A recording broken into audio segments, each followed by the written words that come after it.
welcome to Miss P's class. Thank you for joining me today. I'm so excited to share with you. But before we get started, don't forget to like, comment, and subscribe to the channel. Also, don't forget to share this video with a friend that may find this very beneficial. So without further ado, today we are learning how to sew a French seam. All right, let's hop into it.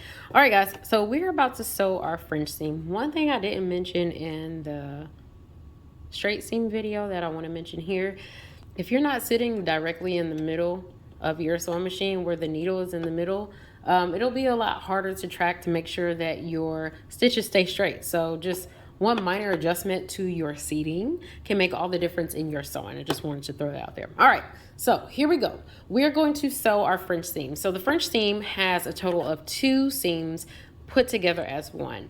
We're going to sew the inner seam first, and then we're going to iron it, flip it, and then sew the outer seam. So for the inner seam, we want to sew at 1/4 of an inch, which is slightly to the inside of this first marking on your needle plate. All right, so I'm going to line the edge of my fabric up slightly to the inside of my presser foot. I'm going to put my needle down in my fabric, and sometimes, just to be completely honest or transparent, I make it a little thinner than that just because I want to make sure that it comes out correctly. All right, so my fabric is lined up slightly to the inside of my presser foot, and then we're just going to sew our basic straight seams like before. Here we go.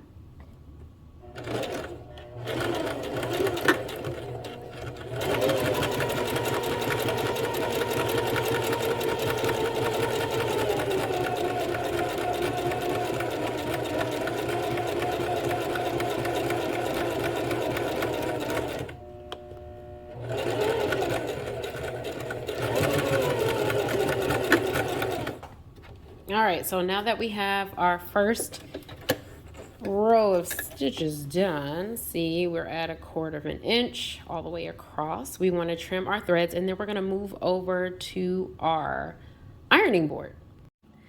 All right, guys, so we have our lovely first stitch for our French seam, and we're going to press it open.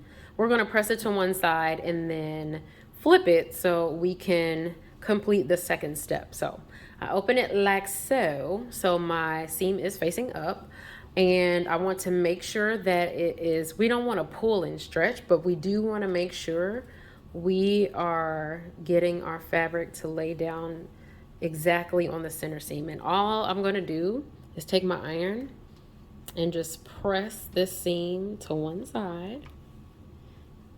So I like to go all the way down, make sure it's pressed to one side. And once I'm sure that it is laying flat, I am going to fold it over. And so your goal here, you want to make sure that this is now folded. We want to fold on the seam. All right, so I'm going to take this and I'll flip it just to be a little more comfortable. And I want to make sure I use my finger. You don't have to do it this way, but this is just a way to do it. I use my finger to make sure I've got every little bit of that seam, and then I take my iron. Watch your hands, please be careful.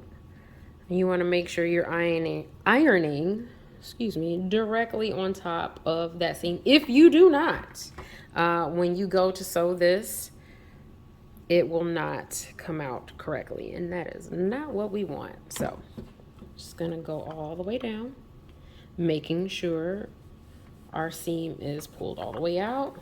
And then we'll press it down. Now, because we have just used our iron, you don't have to put pins in it if you don't want to. The heat has pressed the fabric enough where it will stay in place. If you've got, let's say, fabric that shifts around a lot, though, you do want to go ahead and stick a couple pins in there just to make sure the fabric doesn't shift and move under the presser foot as you are sewing. So now that I've got that, we are going to go back to our sewing machine and stitch another row. Here we go. All right, guys, so now that we have ironed our fabric and we have made sure that we've ironed it to the point where the seam is directly on our edge, we're going to sew our last row of stitches. Again, this is a permanent stitch, so your stitch length should be at 2.5. And this time, instead of stitching to the inside of my presser foot, I'm going to line my fabric exactly up with the edge of the presser foot. All right. Some people do it after, but that gives you a wider seam that you need. And if you're following instructions from a pattern, that'll throw the final fit of the garment off, and you don't want that. So I'm gonna line the edge of my fabric up with the edge of our presser foot. Here we go. I'm gonna, of course, start with the needle down in the fabric. And once you are ready, go ahead and take that deep breath and get started. Here we go.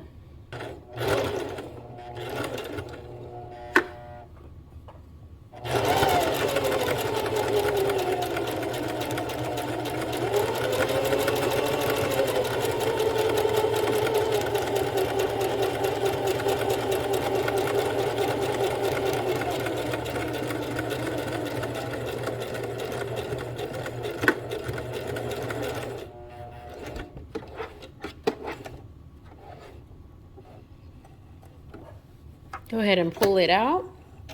And again, you just want to cut those threads as close to the fabric as you can.